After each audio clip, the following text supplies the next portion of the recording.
개인들은 이렇게 악재와 비관론을 막아낼 만한 방향성이 있는 매수세를 보일 수 없으며 오히려 이런 상황에 개인들이 던지는 물량을 받아내는 것은 기관 세력들입니다.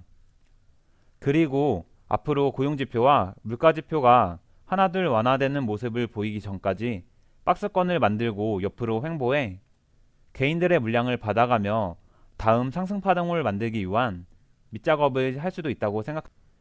안녕하세요. 투자를 기록하는 구호겜입니다. 목요일은 테슬라가 인베스터 데이에 대한 실망감으로 프리장에서 10% 넘게 하락하면서 나스닥 선물 지수를 끌고 내려갔습니다. 개장 전 발표된 고용지표 또한 예상치보다 강하게 나오며 여전히 견고한 노동시장을 확인시켜주며 채권 금리는 계속해서 상승했고 주식시장은 마이너스 1% 정도 개파락하며 시작했습니다. 이렇게 선물시장에서부터 약세를 보이자 추가 매수 기회가 왔구나 하며 프리장에서 분할 매수를 시작했는데 정작 정규 장이 시작하고 나서 이렇다 할 호재도 없이 나스닥이 강하게 상승해버렸습니다. 나스닥은 특정 매수 주체의 강한 매수세로 인해 장 중반 이후 강하게 상승하여 다시 11,500포인트 근처의 박스권으로 진입해 플러스 0.73%로 상승 마감했고 S&P 500은 0.76%로 마감했습니다.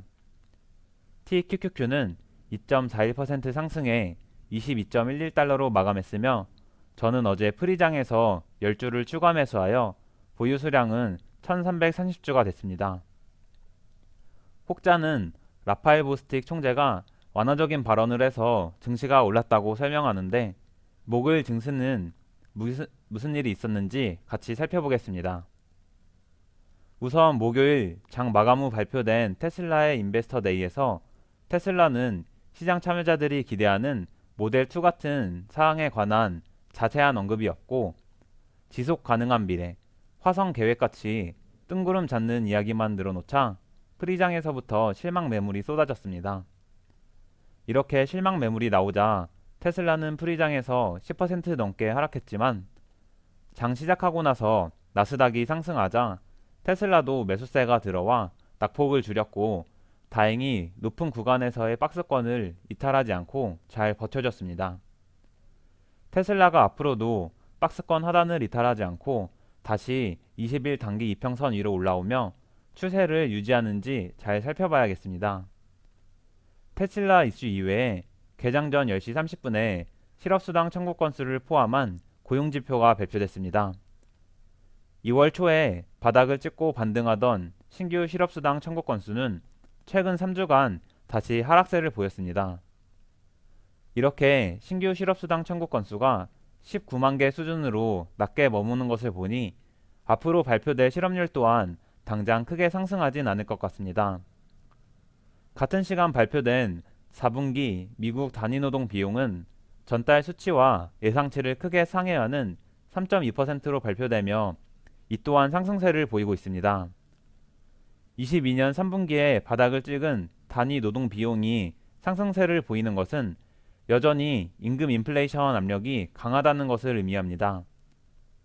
한편 라파엘 보스틱 애틀랜타 연은 총재는 3월에 25bp 인상을 지지하지만 나오고 있는 경제 데이터가 상당히 강하기에 데이터를 보며 금리 정책을 조정해야 할 수도 있다는 다소 완화적인 발언을 했습니다.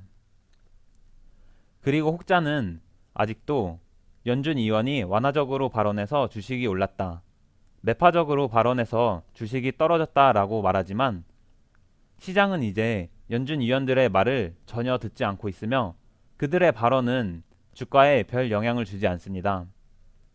또한 라파엘 보스틱, 제임스 블러드, 로레타 메스터 같이 매일같이 나와서 발언하는 연준 총재들은 올해부터 금리정책 투표권이 없는 위원들입니다.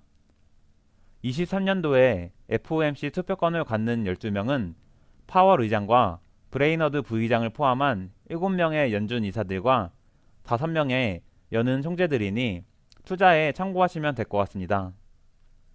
채권 시장을 살펴보면 연준 총재가 완화적인 발언을 하든 말든 기준금리와 연동되는 인연물 금리는 목요일에 또 상승하며 5%를 넘어설 뻔했습니다. 고용시장이 여전히 강하고 임금 상승 압력이 확인되자 10년물 금리 또한 계속해서 상승해 4%를 완전히 넘어섰습니다. 이렇게 테슬라가 실망 매물이 나오며 조정다운 조정을 보였고 고용지표까지 안 좋게 나와 채권 금리는 끝없이 상승했지만 목요일 미국 증시는 호재도 하나 없이 강한 매수세가 들어왔습니다.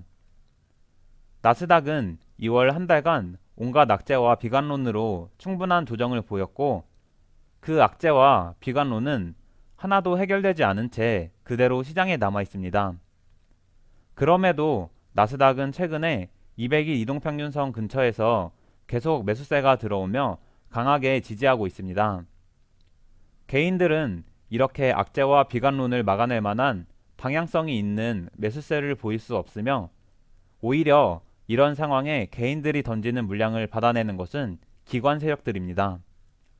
그리고 앞으로 고용지표와 물가지표가 하나둘 완화되는 모습을 보이기 전까지 박스권을 만들고 옆으로 횡보해 개인들의 물량을 받아가며 다음 상승 파동을 만들기 위한 밑작업을 할 수도 있다고 생각합니다. 이런 모습을 보일 때가 본격적인 강세장이 시작되기 전에 주식을 싼 값에 모아갈 몇 안 남은 소중한 기회라고 생각하며 계속해서 분할 매수하려고 합니다. 또한 옆으로 횡보하다 다음 주 주요 고용 보고서 발표를 시작으로 그 다음 주 CPI 발표와 FOMC 회의까지 변동성이 커지며 단기적인 미국 증시의 방향이 정해질 거라 생각합니다. 이렇게 3월 미국 증시도 시장에는 소음이 가득하고 번잡할 것이 예상되지만 어제도 말했듯 시장은 결국 자기 갈 길을 알아서 잘 갈 것입니다. 그러니 매일 주가의 등락에 일희일비하지 않고 주가 등락의 이유를 찾으려 애쓰는 데 쓰는 시간은 소중한 일상을 즐기는 데 쓰면 될 것 같습니다.